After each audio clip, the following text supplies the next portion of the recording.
네, 여러분 안녕하세요. 자, 우리 15강입니다. 자, 여러분들 잘 쫓아오고 계시죠? 조선시대 중반부로 들어가도록 하겠습니다. 아직 우리가 넘어야 될 산이 많습니다. 그래서 여러분들 아직 힘들어 하시면 안 됩니다. 자, 들어갈게요. 자, 조선시대 이제 기출주제 27이고요. 사화의 발생과 붕당의 형성입니다. 자, 요 파트 초창기 상황을 좀 다시 한번 점검을 해보도록 할 텐데요. 자, 우리가 고려 말이 되면 고려라고 하는 왕조를 두고요. 이 고려를 유지하고 나쁜 점만 개선할 것이냐, 아니면은 고려 왕조 무너뜨리고 새 왕조를 열 것이냐라는 문제로 신진사대부가 갈렸단 말이죠. 그래서 당시에 이 사대부는 혁명파 사대부, 그다음에 온건파 사대부 이렇게 나뉘었단 말이에요. 근데 우리가 이제 이게 조선으로 넘어오게 되면서 이 조선에서, 그러니까 말하자면 이제 중앙의 인싸죠. 결국 역성혁명이 성공을 했잖아요. 그래서 이 혁명파 사대부는 조선 시기 때 들어오게 되면 중앙의 인싸가 되는 거예요. 근데 이걸 조금 문화사적으로는 성균관에서 중앙의 교육기관에서 공부를 한 이제 관학 세력, 그다음에 또 지방으로 이제 내려간 사학파 세력, 이렇게 표현을 하게 됩니다. 여러분, 결국 사람은 그대로 있는 거예요. 근데 위에 있는 지배계층의 왕조가 바뀐 겁니다. 그래서 갑자기 고려가 무너졌다고 해서 이들이 어딘가로 싹 사라지고 새로운 사람들이 들어오는 게 아니죠. 그래서 중앙으로 인싸가 된 거고요. 지방으로 내려갔다고 보시면 되겠어요. 자, 그런데 이제 조선이 시간이 지나가게 되면서 여러 가지 이제 정치적 권력 다툼 속에서 또 세조가 왕위에 오르게 되는데, 세조가 왕위에 오를 수 있도록, 그러니까 말하자면 인싸 중에 인싸인 거죠. 핵인싸입니다. 자, 세조 시기 때 들어오게 되면 훈구파 보시면 되겠고, 공신 세력인 거죠, 말하자면. 근데 이제 훈구파가 힘이 너무 센 거예요. 그래서 이 훈구파를 대적하기 위해서 성종 시기 때, 이 시기 때 지방에 있는 세력을 끌어올려요. 그래서 부릅니다, 중앙정계로. 그런데 이제 지방의 근거지로 잡아가지고 세력을 피우고 있었던, 자, 살인파, 지방에서 숲을 이루고 있었던 이 살인파 세력을 훈구의 저격수로서 불러들이게 된다, 이렇게 보시면 되겠어요. 근데 이제 이 성종 같은 경우는 훈구와 살인을 둘을 조율해가면서 이렇게 잘 끌고 갈 수 있는 능력이 됐던 군주였다면, 그 다음에 이 성종의 아들 때 문제가 발생을 하게 됩니다. 자, 바로 이제 이 훈구와 살인파 부딪히지 않을 수가 없겠죠. 바로 이 시점에서 이제 사화라고 하는 것이 처음으로 발생을 하게 된다.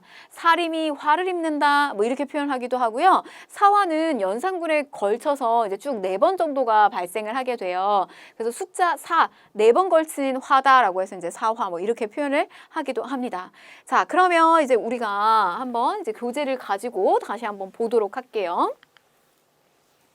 자, 훈구와 사림인데, 보시면 훈구는 세조의 즉위에 공을 세우면서 세력을 확장했고요. 사림은 성종 때부터 등용하다가 이제 선조 때 완전히 얘네를 치고 사림이 주도권을 잡습니다. 자, 특징을 보게 되면 막대한 토지를 소유하고 있는 대지주예요. 왜냐면 이제 여기가 권력자니까. 근데 이제 사림 같은 경우는 향촌을 자리를 잡고 있는 이제 중소지주 출신이고요. 그 다음에 왕도 정치를 추구하는 데 반해 이제 이쪽은 중앙집권, 뭐 부국강병을 추구하게 됩니다. 훈구 같은 경우는 권력을 잡은 그룹이잖아요. 그러니까 중앙으로 힘을 모으고 왕권을 강화하는 데 포커스가 맞춰져 있다면, 사림 같은 경우는 향촌을 자치하게끔, 자치적 능력을 가질 수 있게끔 가는 데 이제 포커스가 맞춰져 있고, 왕이라고 할지라도 혼자서 독주하는 게 아니에요. 지금 이 왕도 정치는 왕이 끌고 가는 정치가 아닙니다. 이 왕도 정치의 반대말이 패도 정치예요. 근데 그 패도 정치가 왕이 혼자 가는 길이에요.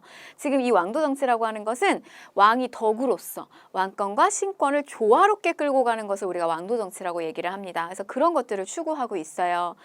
자, 그래서 이제 결국 이 훈구와 사림이 훈구의 저격수로 등장을 했기 때문에 부딪힐 수밖에 없어요. 그래서 보면 결국 이제 이 사화라고 하는 것이 터지는데, 특히 이 살인 같은 경우는 어디에 들어오게 되냐면 사헌부, 사간원, 홍문관과 같은 이런 언론기구로 들어와서 훈구를 맨날 괴롭히고, 그 다음에 왕도 잘못하면요, 왕도 괴롭혀요. 그러니까 어떻게 보면 사림은 좀 되게 귀찮은 존재이기도 한 거예요. 뭐 왕의 입장에서도, 그리고 조금 이렇게 뭐 좋은 게 좋은 거야 이렇게 하면서 가고자 했던 훈구파 입장에서도 사림은 좀 귀찮은 존재였던 거죠. 자, 그럼 이제 넘어가서 보시면, 첫 번째 사화입니다. 연산군 때 발생했어요. 무오년에 일어난 사화다라고 해서 무오사화라고 하는데 저거는 이제 사림이 화를 입었다의 살림사자예요. 근데 우리가 연산군 때 일어난 이 무오사화 같은 경우는 역사사자를 쓰기도 해요. 저게 왜 그러느냐. 살림인 김일손이 자기 스승이었던 김종직의 이 조의제문을 쓰고 죽은 거예요. 이 스승은. 근데 이 조의제문을 여기다가 실었어요. 사초. 사초는 조선왕조실록과 같이 이런 실록을 쓰기 전에 처음에 쓰는 초고본 같은 거라고 생각을 하시면 돼요. 근데 저기에다가 저 조의제문을 실게 됩니다. 그럼 저게 조의제문이 뭐냐? 우리 다음 요 사료를 좀 먼저 한번 볼게요. 꿈에 신인이 헝걸찬 모습으로 나타나 말하기를 나는 초나라 회왕의 손자 심의제인데 서초패왕 항우에게 살해되어서 침강에 던져졌다 하고는 갑자기 사라졌다. 여러분 이게 이제 뭐랑 비슷하냐면 이 작은 할아버지 벌이에요. 이거는 중국의 역사입니다. 근데 초나라의 황제 의제인데요. 이 초나라의 황제 의제가 작은 할아버지 황후한테 저렇게 살해를 당하는 장면이에요. 그래서 침강에 던져졌대요. 항우가 사람을 시켜서 심을 몰래 죽이고 그 시체를 물에 던진 것인가? 이는 알 수가 없는 일이다. 마침내 글을 지어 저 의제를 불쌍히 여겨 조문하였다. 이 내용. 근데 마치 이게 뭐랑 되게 비슷하냐면 이 의제는 마치 단종이 강원도 영월 청룡포에 거기 이제 시신을 빠뜨려가지고 죽음을 당하게 된 어떤 그런 상황? 세주 이 모습이랑 우리의 역사랑 되게 닮아 있는 거예요. 그래서 이게 연산군의 입장에선 자기의 선왕을 능멸하는 듯한 어떤 저런 이제 기록을 실었다는 거죠. 어디에? 바로 사초에 실었다는 겁니다. 역사 초고본에 실었다는 거예요. 근데 저거를 흉급파의 일원이 연산군에게 갖다가 보여줘요. 연산군이 이것 때문에 확 돌게 된다. 그래서 연산군이 이거 실었던 김일손 처형하고요. 다수의 사람들 유배 보냅니다. 그리고 스승 이 김종직 같은 경우는 어떻게 하냐면 부관 참시를 하게 돼요. 명예훼손을 하게 됩니다. 명예훼손 하게 된다는 거 이렇게 앞에 다시 볼게요. 그래서 이미 죽은 사람을 간에서 꺼내서 토막내는 이런 명예훼손을 하게 됩니다. 이게 이제 첫 번째 무오사화에 해당이 되겠어요. 근데 이제 여러분 이거 사실 생각해보면 아니 무슨 사초에다가 저거를 실었다고 저거를 뭐 연산군을 욕한 것도 아닌데 뭐 그 앞에 있는 선왕을 욕했다고 저렇게까지 뭐 했을까? 좀 일리가 있죠. 그러니까 이게 조금 뭔가 안 맞는 것 같은 느낌이 드시죠? 근데 이거는 시험적으로는 안 나오는데요. 여러분 제가 좀 이야기를 드리면 이 연산군이 괴로웠던 거예요. 그러니까 사림이 당시에 이제 이렇게 무오사를 일으킬 수밖에 없었던 그 배경에 기록에 뭐라고 되어 있냐면 능상지풍이 너무 만연해 있다. 상이라고 하는 이런 표현이 나오면 이거 왕을 얘기하는 거거든요. 근데 이 왕을 능멸하는 풍조. 그러니까 사람들이 너무 연산군에게 왕 이러면 아니 됩니다. 저러면 안 됩니다. 이건 하시면 안 됩니다. 너무 이렇게 얘기하는 것들이 많고 왕으로서 걸어가야 되고 갖춰야 되는 것들에 대한 지적하는 것도 많고 너무 언론이 발달됐다 이거예요. 그래서 왕의 입장에서는 이게 너무 지나치고 과하다. 그래서 한 번은 누를 필요가 있었다는 거죠. 그러니까 이 무오사는 어떻게 보면 왕권을 강화하기 위한 차원에서 조금 명분이 있을 수 있는 사화였어요. 무오사. 그것이 이제 이 뭐 사초에 실었던 의제를 조문하면서 조의제문이 좀 빌미가 됐던 거고요. 자, 그런데 이제 문제는 이 갑자사화입니다. 갑자년에 일어난 사화인데요. 그냥 부모님의 원수를 갑자 이렇게 생각하시면 좋겠어요. 연산군 때. 연산군의 부모님 누구냐면 폐비된 윤씨에 대한 이야기예요. 이 폐비 윤씨 사사 사건을 고발하게 되는데 연산군한테 고발하게 되는데 왕의 측근 세력이 그거를 이제 알게 됐던 연산군이 어머니가 저렇게 폐비되고 있을 동안 아무도 도와주지 않았다. 당시에 저걸 보고도 못 본 척했었던 사림들 뭐 눈을 지지고 뭐 듣고도 못 들은 척했었던 사림들의 귀를 자르고 이런 뭐 굉장히 잔인한 행동을 연산군이 하게 돼요. 그래서 뭐 이런 과정 속에서 사건을 주도한 훈구와 뭐 훈구도 이제 타격을 받는 거죠. 이에 연루된 김갱필 등의 사림이 제거됐던 것이 바로 갑자사화예요. 폐비윤 씨 어머니의 원수를 갑자사화, 연산군, 무오 갑자가 연산군 때 다 일어나게 됐다. 이렇게 보시면 됩니다. 자, 그래서 이런 이제 두 차례에 걸친 사화. 앞에는 좀 명분이 있었다. 무오사와. 그러니까 제가 조금 더 현실적으로 이야기를 해드리는 거예요. 이게 시험에서 나오지 않지만 근데 이 갑자사화는요. 연산군이 왕으로서 해야 되는 그걸 넘어선 거예요. 그래서 뭐 자기의 그 할머니한테 가가지고 어머니 왜 이렇게 했냐라고 하면서 막 처소에 기둥에 가서 머리를 막 박는다든지 그다음에 뭐 흥청망청 이런 표현 같은 것들 그런 게 뭐냐면 그 여인들을 막 데려다가 놀고 하는 이런 행위라든지 이런 것도 연산군 때 많이 했던 거예요. 그래서 이게 왕으로서 해야 되는 어떤 그 역할을 제대로 하지 못하고 뭔가 이제 더 이상은 그 신뢰를 잃어버리게 된 거죠. 그래서 결과적으로 어떻게 됐느냐 중종 반정이 이루어지게 됩니다. 이게 뭐냐면 올바르게 돌리겠다 이거예요. 정치를. 그래서 연산군 너무 저런 폭정으로 인해서 연산군이 폐위되고 이복 동생이 올라오게 돼요. 그래서 이제 중종이 즉위를 하게 됩니다. 그래서 연산군은 뭐 왕이었을 때 왕자였을 때 불리었던 그러니까 묘호명 뭐 조나 종이나 이렇게 쓰지 않고 연산군으로서 이렇게 격화가 됐고요. 중종 반정. 자 그러면 이제 중종식이죠. 이렇게 되잖아요. 연, 중, 인, 명, 선. 자, 보세요. 이제 조선 왕조의 절반을 다 온 겁니다. 그래서 여기 이제 연산군이고, 그 다음에 중종, 그리고 인종, 그 다음에 명종. 이렇게 들어가요. 근데 이제 보시면, 이제 중종시기 때 연산군 끌어내리고, 이제 반정. 자, 근데 이제 이 시기가 되면 여러분, 이 중종은 사실 원래는 연산군 다음에 왕으로 올라올 수 있는 원래는 그 승계가 아니었잖아요. 근데 이 중종 같은 경우는 연산군의 이런 폭정 때문에 언급결에 올라온 인물이었단 말이에요. 그러니까 저 중종이 왕으로서 있긴 한데 어떤 사람들이 힘이 굉장히 셌냐면 이 반정을 주도한 반정 공신 세력이 너무 힘이 셌다. 중종을 왕위로 올려준. 그래서 뭐 이렇게 회의석상에서 회의를 하고 난 다음에 중종이 오히려 이 반정 공신들을 향해 가지고 이렇게 90도로 인사를 하고 그랬대요. 그러니까 얘네가 힘이 너무 센 거예요. 중종보다. 그래서 이 중종이 어떻게 하느냐. 이때 막 사림들이 타격을 받았잖아요. 근데 자기 세력이 또 필요한 거예요. 그래서 중종이 사림을 다시 등용을 시켜요. 근데 이때 등용했던 사림이 누구냐면 아주 꼿꼿한 사람, 너무 꼿꼿해요. 앞뒤가 똑같은 사람이에요, 이 사람은. 뭐 이름도 앞뒤가 똑같죠? 앞으로 해도 조광조, 뒤로 해도 조광조인데 이 조광조의 개혁 정치가 이제 실행이 됩니다. 저 사람 되게 젊은 나이에 중앙 정계로 들어오게 되는데요.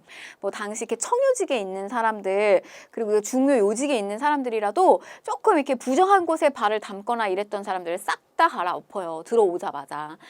근데 이제 여러분 너무 저렇게 막 너무 그 꼿꼿하게 되면 적이 많아지겠죠. 그래서 결국 이 조광조는 주변에 적을 계속 만들게 됩니다. 뭐 이제 보시면 이제 조광조를 비롯한 사람을 등용하게 되고 여러분들 여기서 보셔야 되는 건 이 조광조의 업적을 보셔야 돼요. 중종의 업적을 보는 게 아니라 조광조 업적 보셔야 되는데 현량관. 일종의 천거제입니다. 그래서 저 천거제를 통해서 사림을 많이 등용시키는 거고요. 그 다음에 이제 소격서 폐지 같은 거 도교 행사를 하는 어떤 그런 기관인데 저 소격서를 또 폐지하게 됩니다. 또 급진적인 개혁을 추진하게 된다는 거. 이거 외에도 여러분 수미법 이런 것들 체크하시고요. 그 다음에 내수사 장리 폐지. 수미법은 우리가 특산물을 현물로 내는데 그거를 쌀로 내자. 백성을 너무 힘들어하니까 쌀로 내자. 이런 주장도 조광조가 했고요. 그 다음에 이제 내수사 장리라고 하는 것은 왕실 내에서 돈을 빌려주면서 이자 받고 하는 고리대 사업 같은 거예요. 그런 거 하지 말아라. 이런 것들도 조광조가 주장을 했습니다. 그래서 은근히 나올 수 있는 부분이기 때문에 여러분들이 보시는데 근데 이런 여러 가지 급진적인 개혁 정책들 중에서도 특히 조광조가 적을 많이 만든 그 정책이 뭐였냐면 바로 이 위훈삭제 운동이었어요. 위훈삭제 운동은 거짓으로 공을 세운, 이게 거짓 있죠. 거짓으로 공을 세운 사람들의 명단을 삭제하는 거예요. 이미 국초부터 시작해서 세조 시기까지 오는 동안 뭐 개우정난이라든지 이제 이런 것들을 거쳐오면서 너무 많은 공신 세력이 생긴 거예요. 근데 그 명단을 보니까 이게 공신이 되면 여러 가지 이제 특혜가 많거든요. 혜택들이 많아요. 그래서 뭐 예를 들면 세금을 면제해 준다든지 노비를 준다든지 이런 게 너무 많습니다. 그래서 그 공신은 아주 철저하게 잘 선별해서 진짜 줄 사람들한테 줘야 되잖아요.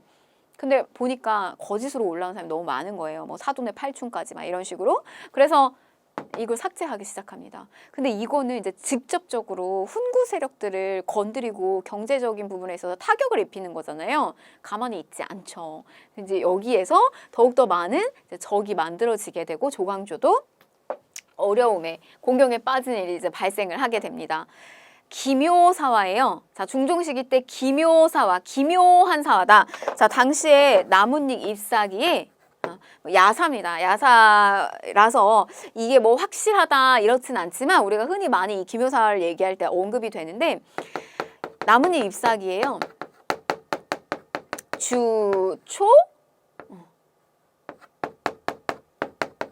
주초위왕이라고 하는 벌레가 이렇게 갉아먹은 이런 나뭇잎 잎사귀가 막 흐드러져 있는 거예요. 그러니까 말하자면 이제 도참 사상 같은 거죠. 그러니까 예언 사상, 뭐 누가 뭐가 이렇게 될 것이다. 막 이런 어떤 예언 사상이 반영된 건데 이 두 개 글자를 합치면 뭐가 되냐면 이게 조자가 돼요.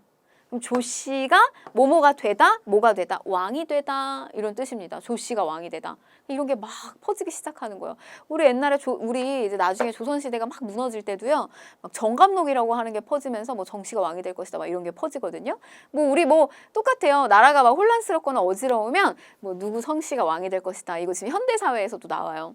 근데 이런 것들이 이제 퍼진 거예요. 그러면 이제 이게 퍼졌을 때 이걸 누가 위협적으로 느끼냐면 왕이 위협적으로 느끼죠. 그래서 당시에 이 중종이 자기가 조광조를 등용을 시켜놓고서는 자기가 사약을 내리게 되는 이런 상황을 맞이하게 됩니다. 결국 이제 조광조가 자기 편을 만들지 못했다라고 하는 한계를 가진 거죠. 그래서 훈구의 반발이 심화되고 조광조를 포함한 사람이 살림 세력이 제거가 된다. 기묘한 사화, 기묘사화 이렇게 생각하시면 되겠어요. 그래서 연산군 때 무오사화, 그 다음에 갑자사화, 부모님 패비윤 씨 갑자사화, 중종 시기 때 기묘사화. 자, 마지막 사화예요. 을사사화인데, 자, 이 을사사화는 어떤 상황에서 벌어진 거냐면, 자, 인종, 명종, 요 시기 때 이제 을사사화가 발생을 한 겁니다. 중종한테는 부인이 둘이 있었어요. 왕후가 둘이 있었는데, 하나는 이제 장경왕후, 그 다음에 문정왕후가 있었어요. 근데 장경왕후에도 아들이 있었고, 문정왕후도 아들이 있었는데 공교롭게 이제 장경왕후랑 문정왕후 둘 다 집안이 윤씨였어요. 그러니까 외척이 윤씨였던 거죠. 그래서 이제 이쪽 집을 뭐라고 불렀냐면 이쪽 집을 이제 대윤이라고 불렀고 그다음에 이쪽을 소윤이라고 불렀습니다. 근데 이 인종이 결국 이제 장경왕후의 아들이에요. 그래서 장경왕후 아들이 먼저 대윤 집안에서 왕을 배출을 하게 된 거고요. 그 다음에 이제 후에 문정왕후, 이 소윤 집안에서 왕이 된 것이 바로 명종이었어요.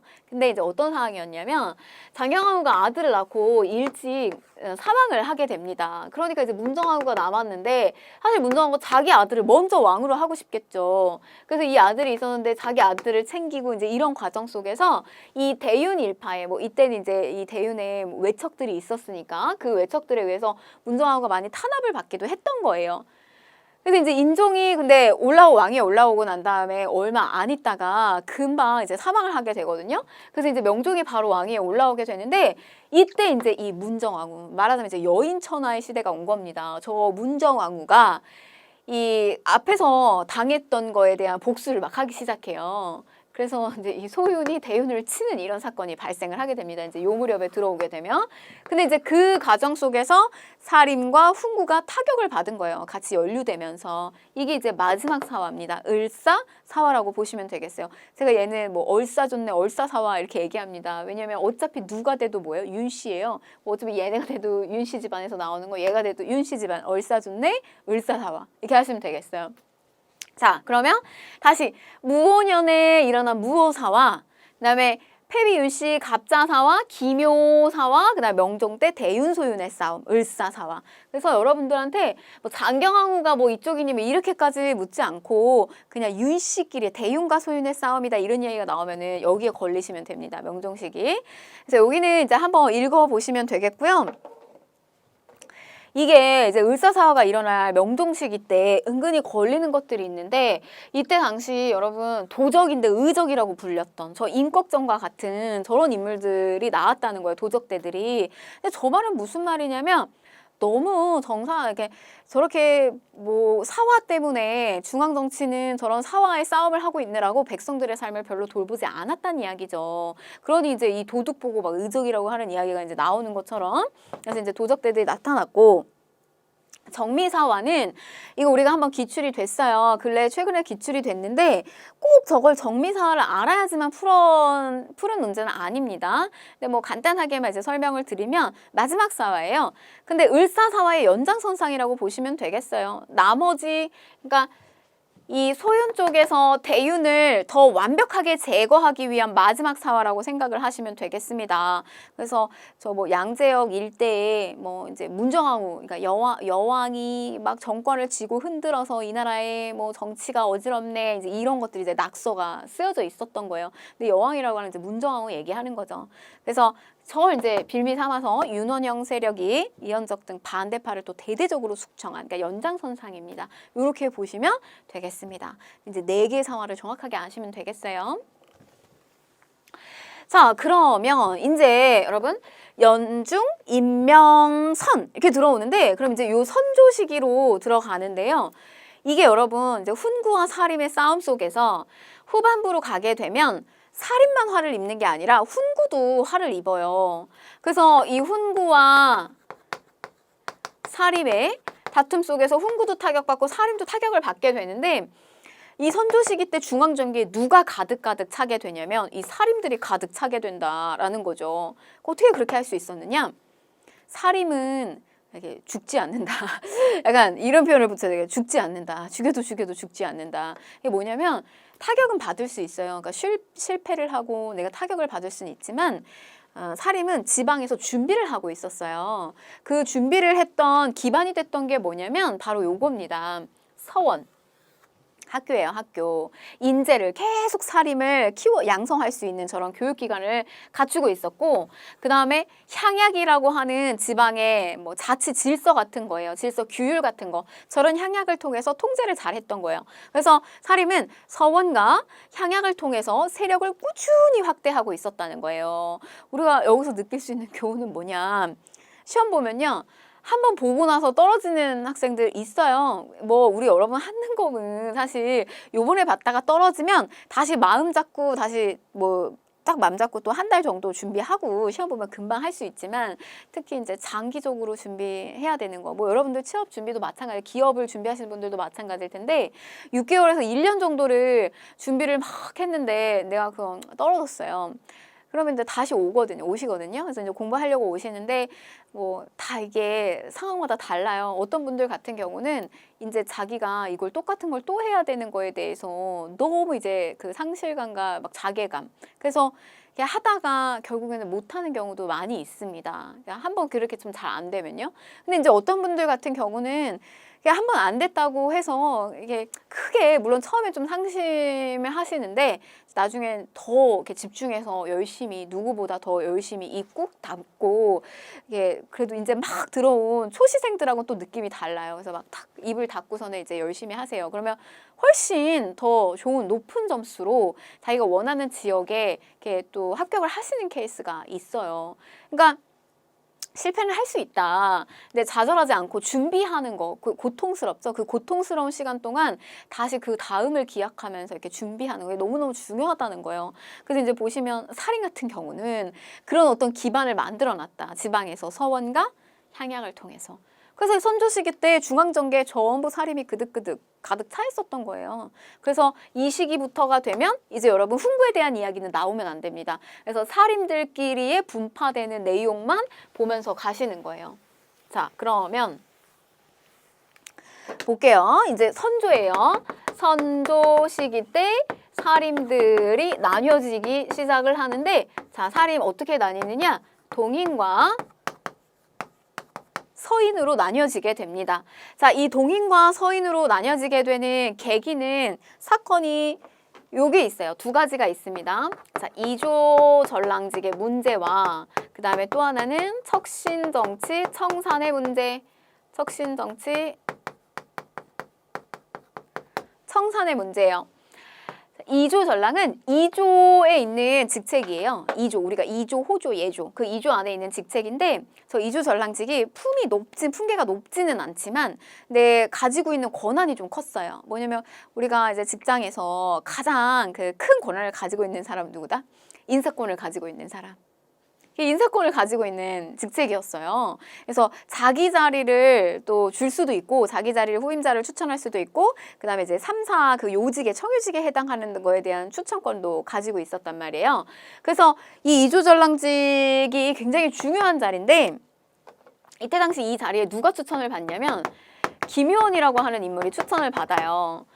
근데 이 김효원은 뭐 예전에 우리 앞에서 이제 명종 시기 때 그때 대윤 뭐 소윤 막 이렇게 싸우고 있었을 때 그때 문정왕후의 이제 오빠가 윤원영이 있었거든요. 그러니까 말하자면 명종한테는 외삼촌에 해당이 되는데 그 윤원영이라고 하는 그 인물을 집에 막 드나들고 이 김효원이 그랬다. 그러면서 이제 이쪽에서 엄청 반대를 해요. 심의겸이 이거를 반대를 하게 됩니다. 그래가지고 그때 물망에 올랐다가 떨어져요. 근데 뭐 그래도 김효원이 이게 신임이 있었나 봐요. 그래서 결국 그 다음 때에 김효원이 되는데 참 세상이 너무 좁아요. 다음번에 김효원의 후임자 자리를 두고 이제 누구를 뭐 뽑을 것이냐 이제 이런 논의가 있었는데 그때 누가 오르게 되냐면 심의겸의 동생인 심춘겸이 물망에 오르게 됩니다. 자기 자리를 줄 수 있거든요, 이 김효원이.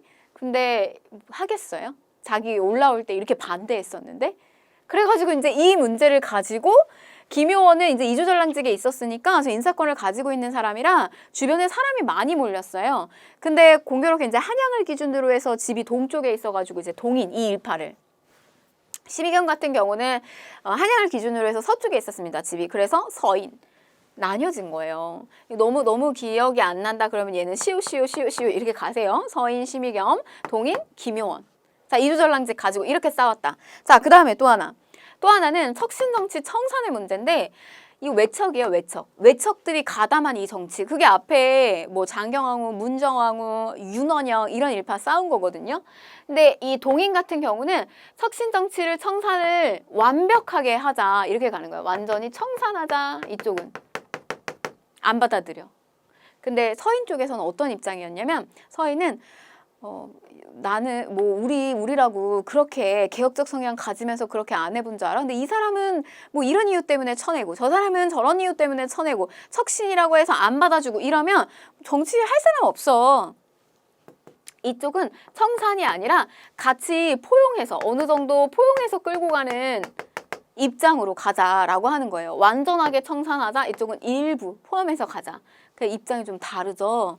근데 여러분 우리가 동인을 얘기할 때 뭐라고 얘기하냐면 이쪽은 신진사림이라고 얘기하고요. 신진세력. 그 다음에 여기는 기성세력이라고 얘기하거든요. 그러니까 보세요. 여기는 힘있고 동력 있는 세력이라고 생각을 해주세요. 그러니까 여러분들이 이제 막 관직이나 뭐 기업이나 공무원이 되잖아요. 그럼 막 들어가게 되면 나는 되게 동력 있고 힘 있고 개혁적 성향이 넘치는 사람이에요. 처음에 들어갈 때. 근데 그래서 이제 보면 왜 이 기업은 왜 지금 이 조직은 이렇게 좀 너무 이렇게 효율적이지도 않은 일을 하고 있을까 이런 생각이 처음에 많이 든다고요. 근데 나중에 시간이 지나게 되면은 거기에 이렇게 나도 다 세뇌가 되고 뭐 따라가게 되어 있어요. 기성이에요. 그러니까 기존의 체제에 그냥 이게 숙지가 됩니다. 근데 이 신진 세력 같은 경우는 개혁적 성향이 많아요. 여기는 청산 무조건 안 받아들여. 근데 기성 세력은 아니야. 같이 끌고 가요. 이렇게 갑니다. 그래서 왜 젊은 정치인들이 개혁적 성향이 강하고요. 그다음에 좀 기존에 있었던 좀 나이가 지긋하고 경험과 연륜이 많으신 분들 같은 경우는 반대당이라고 해가지고 완전히 이렇게 척결하지 않아요. 좀 이렇게 같이 둥글둥글하게 이렇게 갑니다. 자, 이제 이런 차이가 있다고 좀 보시면 되겠고 설명이 길어졌는데 동인과 서인으로 나뉘게 된다, 붕당이. 자, 그런데 그럼 보시면 이제 동인 같은 경우는 이게 여러분 그럼 이 당이라고 하는 게 뭘 의미하느냐? 여러분 똑같아요. 그 국회 안에 국회의원들을 생각하시면 돼요. 이 국회의원들 어떻게 모이게 되느냐? 뭐 일단은 가장 중요한 게 정치적인 입장이 있겠죠. 그러니까 정색이 있는 거예요. 당파적 색깔. 그래서 마찬가지 동인하고 서인이 나뉘어지는 것도 그런 정파적 색깔이 있습니다. 정치적 이슈를 가지고 나뉘어져요. 그 다음에 이제 또 하나는 뭐냐면 학파적 성향을 가지고 있어요. 예를 들면 뭐 어디 대학 출신 그런 거 안 본다라고 하지만 사실 다 있잖아요. 또 어느 대학 출신의 라인을 타고 같이 묶이기도 하고 그렇잖아요. 그게 마찬가지예요. 그럼 동인은 뭐였냐면 동인 같은 경우는 스승이 누구였냐면 여기는 이황이었어요. 이황을 학문적 스승으로 삼았고 서인 쪽 같은 경우는 이이가 학문적 스승이었습니다. 그 다음에 여러분들 이제 여기 보시면 조금 더 가서 이황 그리고 조식과 서경덕도 있었다. 일단 체크하실게요. 그 다음에 이 서인 같은 경우는 이이가 있었고 성훈이 있었다는 거. 근데 나중에 저 동인은 이황, 조식, 서경덕 계열하고는 또 나뉘어지게 됩니다. 자, 아무튼 여기 같이 써드릴게요. 이황, 그 다음에 조식, 서경덕 이렇게 같이 쓸게요. 자, 그 다음에 그래서 이제 이런 입장 차이가 있었다는 거고요. 그런데 이제 동인이 또다시 북인과 남인으로 나뉘어지게 되는데 이게 나뉘게 되는 것이 어떻게 되느냐. 동인이 이렇게 다시 북인과 남인으로 나뉘어지게 된다. 이렇게 나뉘어지게 됐던 계기가 뭐냐라고 물으면 우리 지금 여기서 이조전랑직과 그 다음에 척신정치 청산의 문제를 들고 나왔던 것처럼 이 북인과 남인도 나뉘어지게 되는 계기가 있습니다. 그 계기가 뭐냐면 자 하나는 정여립의 모반 사건이고요. 그 다음에 또 하나는 정철의 건저희 사건이라고 보시면 되겠어요. 이게 이제 연장선상에 이런 두 가지 사건이 맞물리면서 동인이 북인과 남인으로 나뉘어지게 된 겁니다. 자, 우선 정여립의 모반 사건을 간단하게 설명을 드리면 정여립이라고 하는 이 인물이 역모를 꾸미려고 한다라고 하는 이제 그런 혐의를 받아요. 근데 이 사람이 이제 동인 사람인데 이 정여립이 그런 모반을 한다라고 하는 거에 대한 이제 처결을 누가 하냐면 정철이 하게 된 거예요. 근데 이 정철은 어느 쪽 사람이냐면 서인 정철. 이렇게 같이 끌고 가세요. 정철이 누구다? 서인 정철입니다. 그래서 이 서인 정철이 정여립을 혼내준다. 칼을 들고 나온 거예요. 근데 그래서 이때 당시 이제 동인이 크게 타격을 많이 받았다고요.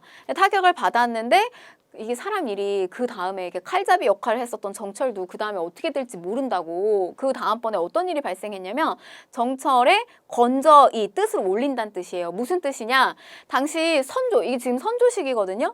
선조가 버젓이 있는데 자꾸 이제 광해를 왕으로 올리려고 하는 그런 주장에 같이 합류를 해요. 그래서 이제 그게 미움을 사게 됩니다. 이 정철이. 그래서 거기에 연루가 돼요. 이 정철이. 그래서 결국 유배를 당하게 되는데 그런 과정 속에서 이제 당시 서인이 타격을 받게 되는 거예요. 서인 정철의 건저에 의해서 서인이 타격을 받는다. 그럼 여러분 보세요. 이게 어떻게 되는 거냐면 서인 정철인데 이 서인 정철을 두고 동인 쪽에서 이 서인 정철에 대한 처벌을 어떻게 할 것이냐 가지고 나뉜 거예요. 그래서 항상 여러분 얘가 만약에 나뉘어지게 되잖아요. 그러면은 여기가 주도권을 잡은 거예요. 주도권을 잡은 쪽에서 당해서 쟤네 처벌 어떻게 할까? 쟤네 우리가 같이 끌어안고 갈래? 아니면 완전히 쟤네들 다 배제하고 갈까? 이런 식으로 나뉜 겁니다. 그래서 이 북인 쪽은 처벌을 강경하게 가자, 강경파. 남인은 온건하게 가자라고 하는 온건파로 이렇게 나뉘게 된 거예요. 그래서 이후의 상황이 이렇게 흘러가더라. 북인과 남인으로 분화가 되더라. 자, 그러면 이제 보시면 여기서 이제 좀 잘 보셔야 되는데 결국 이제 선조 시기 때 동인하고 서인이 이렇게 이제 나뉘어지게 되고 그다음에 동인이 다시 북인과 남인으로 나뉘어지게 되는데요. 이런 과정 속에서 일시적으로 이제 정철에 대한 그 처리를 온건하게 하자라고 했었던 이제 남인이 일시적으로 주도권을 잡다가 나중에 이제 주도권이 북인한테로 다시 가요. 그 이유는 뭐였냐면 이 북인의 많은 세력들이 그 임진왜란을 이끄는데 기여를 합니다. 그러니까 지금 이게 선조고 임진왜란이 이제 터지게 되고 그리고 광해군으로 넘어가잖아요. 그래서 임진왜란을 이끄는데 저 북인이 기여를 굉장히 많이 하게 되면서 뭐 의병으로서 나서서 활동을 하기도 해요. 그러면서 이제 북인이 주도권을 잡는데 이 북인 내부에서도 여러분 그냥 듣고 흘리세요. 이게 중간 과정을 들어야 그 다음이 연결이 돼서 그런데 시험에서는 너무 좀 들어갑니다. 북인 내부에서도요. 이게 당파 형성이 돼요. 그러면 그 당 내에서도 그러면 광해를 올릴 것이냐 아니면 다른 사람을 지지할 것이냐를 가지고 북인 내에서도 이게 나뉘어요. 그래서 대북인이 소북인이 나뉘게 됩니다. 근데 그 중에서 광해를 올리자라고 했었던 대북이 주도권을 잡게 됐던 거예요. 그래서 이제 결국에는 이후의 상황은 광해군 시기로 들어가게 되면 이제 누가 이 광해군을 지지를 하게 되는 거냐면 북인 중에서도 대북 세력이 광해군을 지지하게 되는 겁니다. 그래서 지금 구조가 북인, 남인, 그 다음에 서인 이렇게 이어서 내려오고 있는데 요 광해군 시기 때부터 뭐 마찬가지예요. 광해군 시기 때부터 뭐 광해군이 어떤 업적을 폈다. 근데 그걸 광해가 혼자 했다고 생각하시면 안 되고요. 당파를 보셔야 돼요. 북인 쪽의 입김으로 진행된 것들이 있다. 이렇게 당의 색깔을 같이 보셔야 됩니다. 그래서 이제 한번 보시면 되고 여기는 이제 북인과 남인 한번 읽어보시고요. 그다음에 넘어가셔서 인조반정인데 북인이 지지를 해서 올라온 이 광해군은 이런 걸 겪어요. 폐모, 살제, 중립, 외교 이런 사건들을 맞이하게 됩니다. 폐모살제는 어머니, 계모입니다. 계모를 사실 후궁 출신이거든요. 광해군은. 그래서 선조가 바로 광해를 왕위로 올리려고 막 안 해요. 그래서 당시 이제 이 임목대비가 들어오는데 그 임목대비한테서 아들이 나오게 됩니다. 그 영창대군이에요.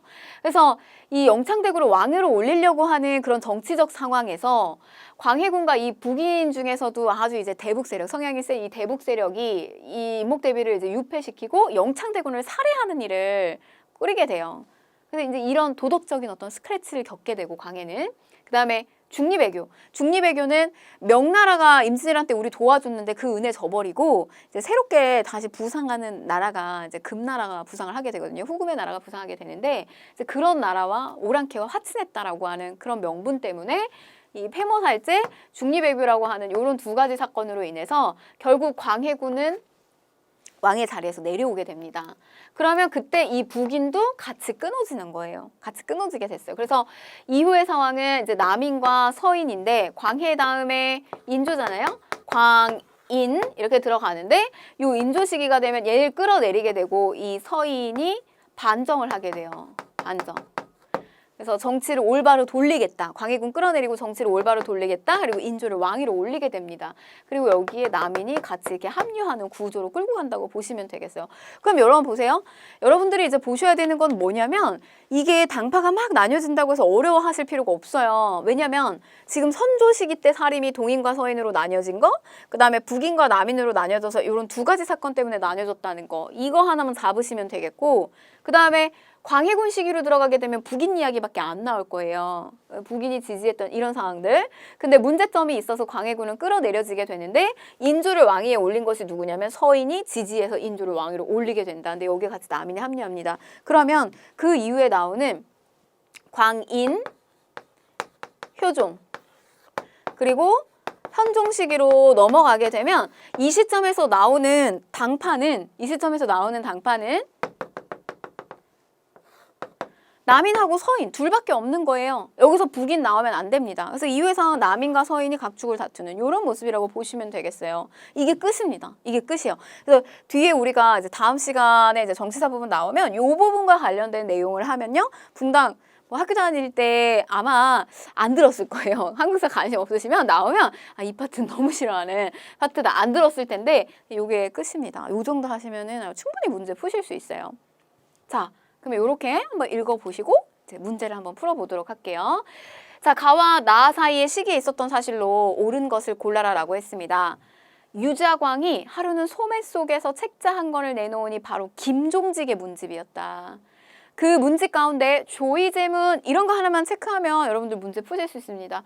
의제를 조문하는 거 그럼 저거는 무오사하네요. 무오사와 자 그리고 나와보시면 조광조가 아래기를 전국공시는 이미 10년이 지나 오래된 일이지만 허위가 너무 많다. 이거 위훈삭제운동 아니에요?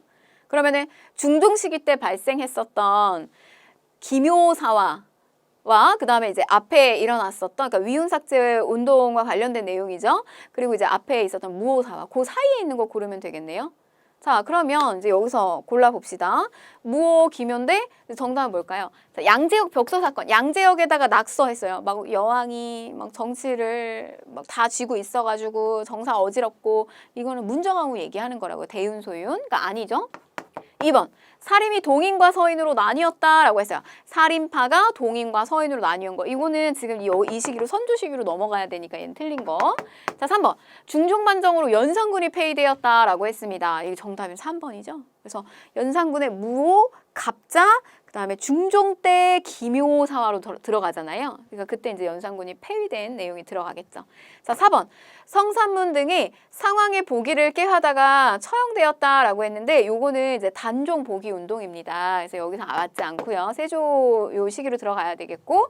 그다음에 5번 보시면 공신책봉에 불만을 품고 이괄이 반란을 일으켰다라고 했는데 요거는 정묘호란과 관련이 있어요. 그래서 여기랑 맞지 않는 겁니다. 인조 시기로 넘어가야 되겠고요. 자, 그래서 요거는 이제 사화와 관련된 내용, 그리고 요거는 이제 당파가 분파되는 내용, 요렇게 하고 정리 마칠게요.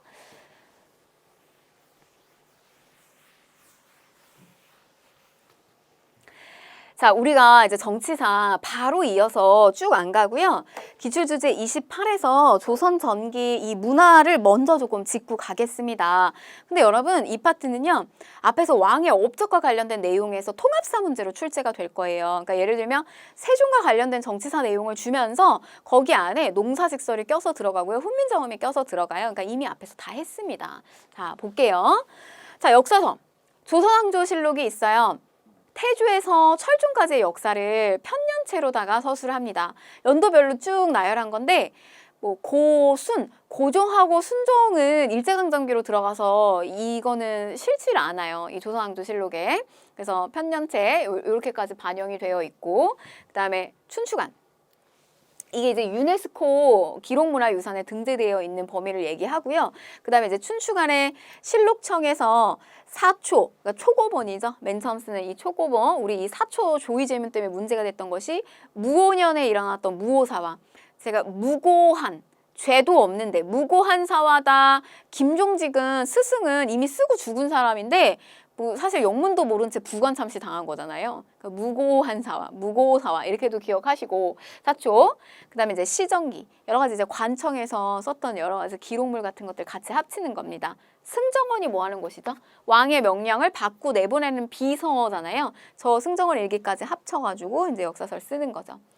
임진왜란이 터지기 전에는 4대 사고가 있었어요. 춘추관, 성주, 충주, 전주가 있었는데 이게 임진왜란 때 다 소실이 됩니다. 근데 어디께 남냐면 이게 남아요. 전주 사고본께 남습니다. 그래서 저거 남은 것을 가지고요. 이제 우리가 조금 드러난 곳에 말고 산속 안으로다가 숨겨놔야겠다라는 생각으로 5대 사고 안으로 들어갑니다. 그래서 춘추관을 비롯한 이렇게 산, 오대산, 만이산, 태백산 이런 데로 이제 들어가서 5대 사고에 보관이 됐다는 거. 자, 그 다음에 조선 초에요. 앞에 있는 왕조에 대한 역사를 정리하는 거예요. 그게 이제 고려사고요. 문종 때 완성이 되는데 세종의 아들이에요. 근데 이때 이제 기록이 되는데 뭐 이걸 왜 썼겠어요? 고려가 너무 위대했다라기보다는 조선이 건국될 수밖에 없었다. 이런 이제 정통성을 확립하기 위한 차원에서 썼다는 거, 고려사. 역시 이제 기전체 형태로 썼습니다. 그래서 세가, 뭐 열전, 이렇게 인물의 이야기, 왕의 이야기 같은 거 다 분야사 형태로다가 썼고요. 그 다음에 동국통감. 동국통감 잘 나와요. 동동동 국악을 울려라. 성종시기 때 동동동 국악을 울려라. 동국통감이 있습니다. 고조선부터 고려까지의 역사를 편년체, 연도별로 간 거예요. 자, 그 다음에 혼일강리 역대국도 지도가 있는데 이거는 태종이에요. 근데 여러분 요것도 하나만 좀 팁 드리면 태종 이성계가 있고요. 그 다음에 태종 이방원이 있잖아요. 근데 이거 두 개가 은근히 잘 나오거든요. 하나는 뭐냐면 천상열차 분야지도가 있고 이 천상열차 분야지도는 천문을 관측한 다음에 그거를 흑요석 검은 색깔 돌에다가 각석한 거예요. 그래서 얘는 태조는 이성계는 아버지는 하늘을 그리고요. 태종 같은 경우는 땅의 지도를 그린 거예요. 그래서 저게 혼일강리 혼일강리 역대국도지도. 그래서 아버지는 하늘 천상열차 분야지도, 태종은 아래. 혼일강리 역대국도지도. 이거 헷갈리지 마시고 두 개 잘 구분하셨으면 좋겠고요. 혼일강리 역대국도지도 보면 중국이 엄청나게 커요. 근데 더 이상한 거는 뭐냐면 옆에 우리나라가 엄청나게 큽니다. 그러니까 중국을 이은 거예요, 우리나라가. 그래서 이거는 굉장히 이렇게 뭐 저게 너무 중국 중심으로 그려졌다 이렇게 생각할 수도 있지만 우리나라에 대한 자신감과 자부심이 반영된 세계지도라고 볼 수도 있어요. 자, 그 다음에 세조 때 동국지도가 있습니다. 세조 시기 때 양성지가 제작한 동국지도가 있다는 거. 근데 영조 때도 정상기라고 하는 인물이 지은 동국지도, 이름 똑같아요. 그게 있어요. 그래서 요거 구분을 하시는데 얘는 최초의 어떤 실측, 땅 실측을 했던 지도라고 생각하시면 되겠고, 정상기는 축척지도라고 생각을 하시면 되겠어요. 그런 선지가 나올 수 있습니다. 자, 그 다음에 동동동 국악을 울려라. 이거 성종 때 또 하나 나오죠. 동국여지 승남이라고 하는 이제 지리지라고 보시면 되겠고, 자, 그 다음에 삼강행실도 세종 때 모범이 될 만한 충신, 그다음에 효자, 뭐 연려 등의 행적을 글과 그림. 우리 뭐 이렇게 윤리 교과서, 뭐 바른 생활 어린이 교과서 이런 걸 생각하시면 돼요. 그래서 글과 그림으로 다 쉽게 푼 거. 그 다음에 국조 오레이. 이거는 5가지의 국가의 예법서죠. 동동동 국악의 국자죠. 그래서 성종 때의 의례. 동동동 또 나오네요. 동동동. 요것도 성종입니다. 성종 때 시와 산문을 수록하여 편찬한 책이죠. 언제냐 물어보면 성종이에요. 자, 그 다음에 이제 천문학입니다. 천문학 보시면 천상열차 분야지도 나오죠. 태조 시기 때. 그다음에 혼천이와 간이와 같은 세종, 뭐 나머지 읽어보시면 되겠습니다. 또 역법 같은 경우 중요해요. 요거 칠정산 최초로 한양을 기준으로 해서 천체운동을 정확하게 계산했다. 우리는 그 전에 이제 중국 거 많이 가져다 썼단 말이에요. 근데 뭐 아무리 그게 역법이 계산이 잘 됐고 하더라도 기준이 우리나라에 있지 않기 때문에 시간 차이가 계속 생겨요. 근데 드디어 한양을 기준으로 저 칠정산이라고 하는 것을 만들어냈다는 거죠. 자, 그 다음에 활자인 세술 보세요. 이거 우리 다 했던 거죠. 그래서 태종 시기 때 주자, 소설차고 개미자. 세종은 뭐다? 세종은 갑이다. 세종은 갑인자. 보시면 되겠고요. 무기로는 뭐 신기전, 로켓형 화살이요. 100개의 화살이 한꺼번에 나가는 저런 로켓형 화살 같은 것도 세종 시기 때 만들었고요. 또 선조 시기 때문에 비격진천례라고 해가지고 이게 탁 던진 다음에 바로 터지는 게 아니라 던진 다음에 이렇게 시간 차이가 좀 있어요. 시간 차이가 있다. 이게 뭐지? 이렇게 사람들이 들여다볼 때 파편이 엄청난 개수로 깨지게 되는 거예요. 그래서 타격을 굉장히 크게 입혔다 그래요. 비격진천례. 막 이렇게 하늘을 막 울린다. 뭐 이런 뜻이에요. 비격진천례. 자, 그 다음에 농사직설, 세종 때 농민들의 경험을 토대로 우리 풍토에 맞는 농법을 정리했다. 저 언제다? 세종이죠, 세종. 그 다음에 금양지역에 대한 농법이에요. 성종식인데요. 오늘날의 시흥 과천 일대에 대한 거기에서 이제 농사지은 경험을 담은 겁니다. 자, 향약 집성방, 세종이죠. 향약 구굿방이 고려 말에 있고요. 세종 때 향약 집성방이 있다는 거 다 복습입니다. 자, 그 다음에 경복궁. 우리나라 이제 법궁이죠. 북거리라고도 해요. 왜냐면 이제 북쪽에 있다고 위에 있다고 해서 이제 북거리라고도 하는데 이 경복궁 안에 열심히 근면성실하게 일해라라고 하는 이제 긍정전. 여기서 이제 관료들하고 왕하고 모여가지고 논의하고 하는 곳이고 뭐 경회로 외국 사신을 접대하는 곳입니다. 자, 그다음에 이제 창덕궁이 있는데 이 창덕궁 같은 경우는 이게 유네스코 세계 문화유산에 등재가 되어 있어요. 태종 때 만들었습니다. 이방원 때 만들었어요. 저거 기억을 하시면 좋아요. 경복궁 같은 경우는 뭐 나라 이제 천도하고 난 다음에 만들었는데 이 창덕궁은 태종 이방원이 만들었다. 근데 생각해 보세요. 저 경복궁에서 왕자의 난 일으켰어요. 그 태종이 이방원이 자기가 일으켰는데 자기 형제 막 죽였는데 좀 깨름직하잖아요. 그래서 저기에서 정사 돌보기가 좀 그렇죠. 그래서 창덕궁이라고 하는 걸 하나 더 만들게 됩니다. 근데 경복궁은 임진왜란을 겪으면서 많이 소실이 돼서 조선시대를 보여주는 건축 기법이 다 사라졌어요. 근데 창덕궁은 남겨져 있어서 얘는 유네스코에 등재가 되어 있습니다. 그래서 요건 등재가 되어 있는데 얘는 없어요. 경복궁은. 여러분들 그냥 쉽게 생각했을 때 경복궁 우리나라의 중심이 되는 궁궐이니까 있겠지 이렇게 생각할 수 있는데 얘는 없고 얘는 있다는 거. 나머지 한번 보시고요. 자, 그 다음에 종묘가 있습니다. 종묘가 있어요. 여러분들 경복궁을 내가 보러 간다. 그러면 이렇게 경복궁이 있어요. 그러면 여기 이제 경복궁 앞에 이렇게 광화문도 있거든요. 광화문이 있습니다. 그러면 여러분들이 얘를 보러 갔을 때 얘를 이렇게 등을 지고요. 내가 이렇게 앞을 봐야 돼요. 그러면 제가 여기다 이제 여러분들 기억나시라고 그리면 여기가 앞모습입니다. 이렇게 앞모습이에요. 여기가 이렇게 앞을 보는 거예요. 앞을 보고 좌묘, 우사예요. 그래서 이쪽에 종묘가 있고요. 그 다음에 이쪽에 사직단이 있는 거예요. 그래서 좌묘, 우사. 얼굴이 앞을 봐야 됩니다. 앞을 봐야 돼. 세종대왕 동상을 이렇게 바라보고 있어야 돼요. 자, 그래서 이제 이런 게 종묘하고 앞에 있는 선왕들을 모시는 곳이죠. 그리고 곡식의 모시는 이런 사직단을 꾸렸다는 거. 그리고 또 건축물 중에서 합천, 해인사, 장경판전. 그러니까 팔만대장경은 몽골 침입기 때 만들었잖아요. 근데 저 팔만대장경을 보관하고 있는 건축물이 합천, 해인사, 장경판전이라고 하는 건축물이에요. 근데 저 건축물도 유네스코에 등재가 되어 있습니다. 그러니까 팔만대장경도 등재가 되어 있고요. 저걸 보관하고 있는 판전도 등재가 되어 있습니다. 그러니까 둘 다 모든 거 관련되어 있는 거 모든 거 등재가 되어 있다고 보시면 돼요. 나무로 만들었잖아요. 목판 인쇄술이잖아요. 근데 하나도 썩질 않았어요. 그러니까 보관이 엄청 잘 돼 있다는 이야기고 그 다음에 그 보관하고 있는 건축물 자체가 과학적으로 설계가 잘 돼 있다는 이야기예요. 바람이 잘 통하게 창의 크기나 위치도 다 다르게 했습니다. 자, 그 다음에 이제 탑을 보실 텐데 고려 경천사지 10층 석탑 이거 여러분들 국립중앙박물관 가면 제가 볼 수 있다고 했어요. 아주 화려한 다각다층 탑이죠. 근데 저거에 영향을 받은 것이 바로 세조시기 때 원각사지 10층 석탑이에요. 세조.